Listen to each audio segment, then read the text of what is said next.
Bonjour à tous, j'espère que vous allez bien. La bande-annonce de la deuxième saison de la série La Colo du Crétacé est sortie le 9 octobre. Vous pouvez la retrouver en version originale sur la chaîne YouTube Jurassic World et en version française sur la chaîne Jurassic Park, la saga. Sur ma chaîne Star Wars, j'ai pour habitude de proposer des analyses de trailers, alors pourquoi pas en faire aussi pour cette chaîne. A vrai dire, je n'avais absolument pas prévu de faire cette vidéo, et je n'avais pas prévu de manière générale de faire des vidéos analyses de trailers. Mais j'ai changé d'avis, et on se retrouve donc aujourd'hui pour une analyse de la bande-annonce de la deuxième saison de la Colo du Crétacé. Au début de la bande-annonce, nous découvrons Isla Nublar après l'incident de 2015. Des clôtures sont détruites, les dinosaures se baladent tranquillement et librement. Nous apercevons d'ailleurs 4 Sinocératops et 2 Ankylosaures. Des Compsognathus sautillent dans une gyrosphère, tandis que d'autres fuient en voyant arriver un grand prédateur, visiblement la T-Rex au vu de la patte. Nous retrouvons d'ailleurs la T-Rex qui se balade dans son ancien enclos, le royaume des T-Rex, avec Darius Bowman qui tente de ne pas se faire repérer et donc de ne pas servir de casse-croûte. Rexy va ainsi faire sa première véritable apparition dans la deuxième saison de la série.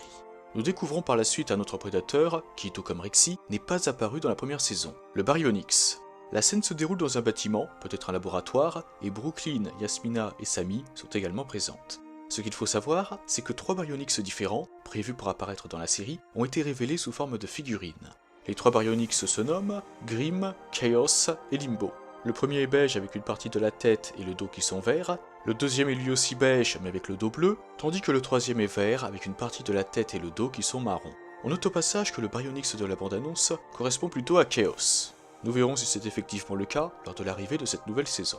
Dans la scène suivante, nous voyons Darius, Kenji, Brooklyn, Yasmina et Sammy dans la jungle, bâtons et couteaux à la main. Ils sont alors attaqués par un cératosaure. Ce dernier va ainsi faire son grand retour dans cette série. Eh bien, sachez que ce retour est plus important que vous ne le pensez. Si vous avez regardé ma vidéo sur les espèces recréées illégalement par InGen sur les Sasorna, vous savez qu'il y avait au moins un cératosaure à Jurassic World avant les événements de Fallen Kingdom en 2018. Cependant, l'espèce a fini par s'éteindre avec plusieurs autres.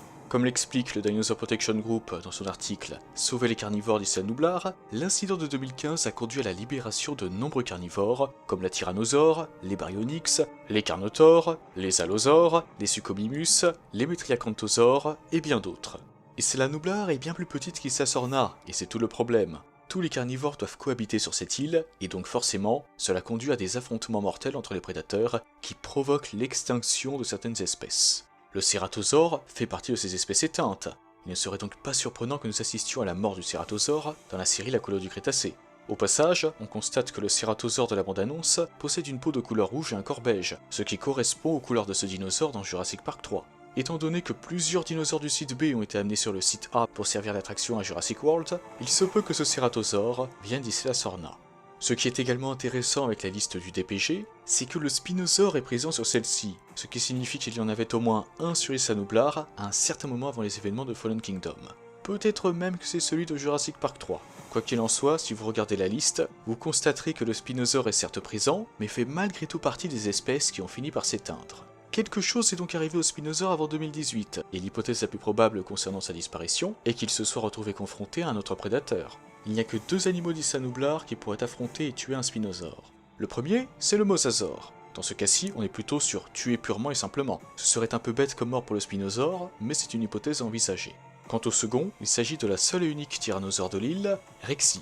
S'il s'avère que c'est le cas, cela permettrait à de nombreux fans d'avoir ce qu'ils désirent depuis longtemps, un nouveau match entre le spinosaure et le tyrannosaure. Enfin disons plutôt, une victoire écrasante du T-Rex sur le spinosaure. C'est plutôt ça qu'ils attendent. Ça m'étonnerait que certains fans veuillent une revanche pour juste voir un tyrannosaure se faire de nouveau coller une raclée par le spino.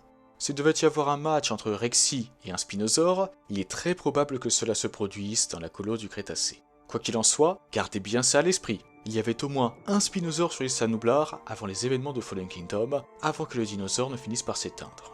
Dans la suite de la bande-annonce, nous voyons Rexy qui rugit en pleine rue principale. On avait quelque chose de similaire avec la T-Rex pour l'intro de la première saison de la série, donc cette séquence pourrait servir d'intro à la nouvelle saison. Puis, la bande-annonce se termine sur Ben qui pose sa main sur une empreinte de petite bosse. Et c'est ici que s'achève notre analyse de la bande-annonce. En cette fin de vidéo, je tiens à vous fournir une information supplémentaire. Grimm, Chaos et Limbo sont apparus pour la première fois en tant que figurines, et ils vont visiblement apparaître dans la série lors de sa deuxième saison. Et bien des figurines de Plesiosaur et de Troodon ont également été révélées. Nous verrons si ces deux espèces apparaîtront dans la série, mais je dois bien admettre que cela a piqué ma curiosité, surtout que dans le cas du Troodon, ce dernier possède une apparence proche de celle des Troodons Pectinodons de Jurassic Park The Game, avec quelques petites modifications. Certes, le Plesiosaur et le Troodon ne font pas partie des animaux Nublar référencés sur la liste du Dinosaur Protection Group, mais n'oubliez pas que le Nasutoceratops, qui est apparu dans le court-métrage Battle at Big Rock, n'était pas non plus sur cette liste, et pourtant, il y en avait bel et bien sur l'île.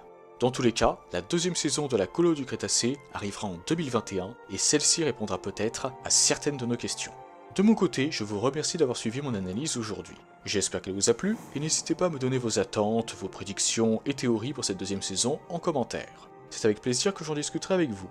Sur ce, je vous souhaite une excellente journée ou une excellente soirée. On se retrouve le 1er novembre à 17 h pour une vidéo qui expliquera tout ce que vous devez savoir sur la Raptor Squad. Prenez soin de vous, et n'oubliez pas, quoi qu'il arrive, on survivra.